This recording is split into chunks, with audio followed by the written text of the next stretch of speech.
Want to step into a world where fantasy meets faith? Today, I'm speed painting my original characters from the lore of Zion, each one born from my own life story. It's full of struggles, hope, and Christ's redemption. Welcome to Naobi's Art Show. And here's the best part. This isn't just about my art. It's about sharing stories that might connect with your journey as well. Every character I paint carries pieces of my own issues and victories, things I've personally walked through. And maybe you faced or are facing some of those same battles. However, these stories don't end with me, or even with my characters.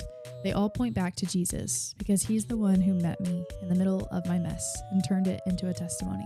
So as I paint, I'm not just showing you my art, I'm showing you how Jesus has changed my life and how he gets the glory through everything that I create. And I'm glad to share this with you. So welcome to the Lore of Zion. So to begin with our main character, we have Alora. She is our main character in the Lore of Zion.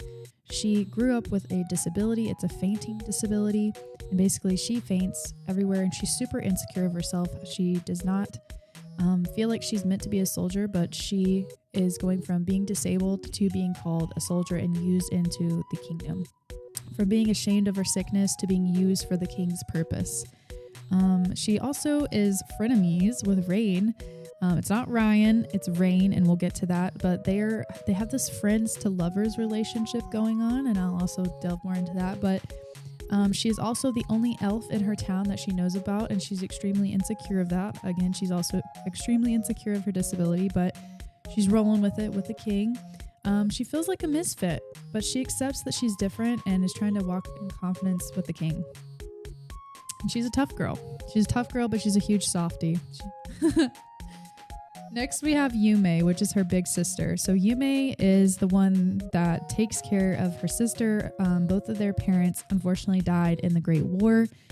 Yume is an inventor. She also has a froggy AI robot named Leora Frog, which means fully responsive operation guide. She uses all her inventions as an outlet to her trauma, and she uses her gifts for the kingdom and the king's army.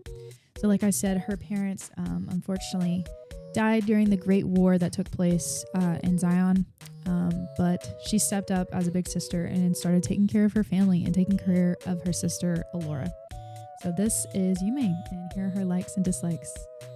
She is so cool, definitely one of my fave characters. And next we have Rain. I know it's spelled funny, but this is not Ryan. I know it could be said that way, but this is Rain. So he has an enemies to lovers relationship with Alora. They kind of butt heads and argue over silly little things, but inwardly they have a very cute relationship. And Rain is an assassin for the kingdom of Zion. He has trouble with his emotions, so he often is seen as a chameleon, which basically means he blends in not only for his job as an assassin, but he blends in amongst people. He struggles with, like I said, his emotions, and he doesn't like really explaining how he feels. He has a hard time, intermingling with people and feeling secure within himself. And so he just kind of chameleons himself and kind of puts on a mask in front of people. So not only does he put on a mask for his job and literally being an assassin, but he masks himself emotionally, and that's not good, obviously. But he's very drawn to Alora. He's very drawn to his friends, Gabriel and Gwenna, and he has a little sister named Peace. And he takes good care of her. He loves her and is very close with her. So this is Rain. Again, it's not Ryan, it's Rain. And he's a great assassin and he works for the kingdom. And so next we have Gwenna, also known as Gwen. Gwen is a noble and she's very rich, very wealthy, but she isn't super arrogant about it or prideful about her background and her upbringing. Gwen actually loves to teach others about being a young lady, and she teaches many young women in the kingdom about what that looks like to be presentable and ladylike. And she actually took in Rain's sister, Peace, to kind of protect her and lead her and guide her into what being a young woman means and what that looks like. Gwen has a very cute relationship with Gabriel, and you'll see Gabriel in a moment, and she calls him Riel. And she's very sassy and cute toward him. and it makes Gabriel really uncomfortable, but she loves him. So they have a cute relationship going on there. This is Gabriel. He is a knight, and he works for the military for the king. He is such a gentleman. He is so nervous every time he gets around Gwen. Every time. He is so stuck by her beauty. He's like awestruck by Gwen's beauty, her body, her everything. He's madly in love with her, but is too gentlemanly to make a big move on her. But Gabriel and Rain work together and see each other very frequently. They are so close, like brothers, because they work so much, but they're also, just good friends. They love hanging out and going out and having a good drink and a game night with one another. But like I said, so Gabriel works for the king. He's very, very loyal to the king, would do anything for him, die for him, everything.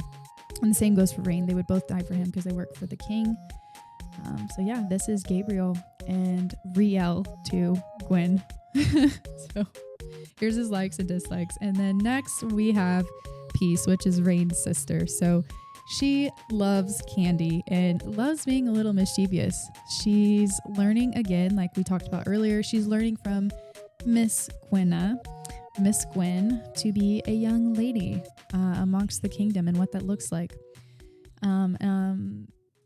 Peace loves all the women around her. She loves looking up to Allura and to Yume, to Gwen. She loves being in the presence of all these young ladies and she just adores them. She also really loves Leora Frog, which is the AI that Yume built. She loves all the inventions and she wants to really be more like Allura and Gwen. She really looks at them as role models in her life. And she has such a heart for both of them. So yeah, this is Peace. This is Rain's sister. And next, a huge figure in this story, we have the king, which is the figure for Jesus, the metaphorical figure or symbolic figure for Jesus. So he loves everyone. He wants justice where there has been injustice. He can connect to everyone in the land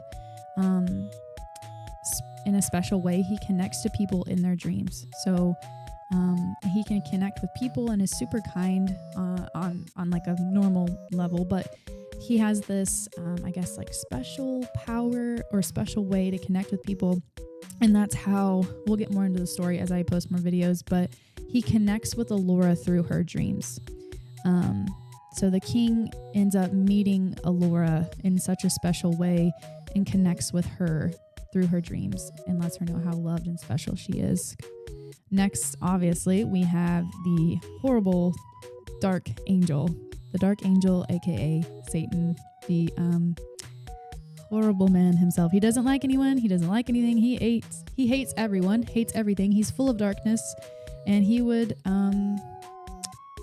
he's gonna be the worst guy out there. Yeah, we're not for him, but he's building up his horrible army. The dark angel is just a really bad guy. We don't like him.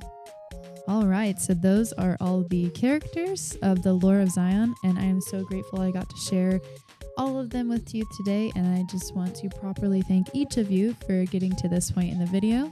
So thank you so much for watching and sticking around to meet all my original characters from the Lore of Zion. I truly appreciate your support here on my channel. If you enjoyed this video, don't forget to like, comment, and subscribe. It really helps me out and lets me keep sharing more of this journey with you. My testimony is a huge part of the story, and I can't wait to share more of that with you along the way. And before I go, I'd love to hear from you. Which character do you think represents me the most? Or do you think there are multiple? I am curious, so let me know in the comments. And until next time, remember that you are so deeply loved. And don't forget to repent of sin and know that Jesus Christ loves you more than you could ever imagine. So have a truly amazing and blessed day. Goodbye.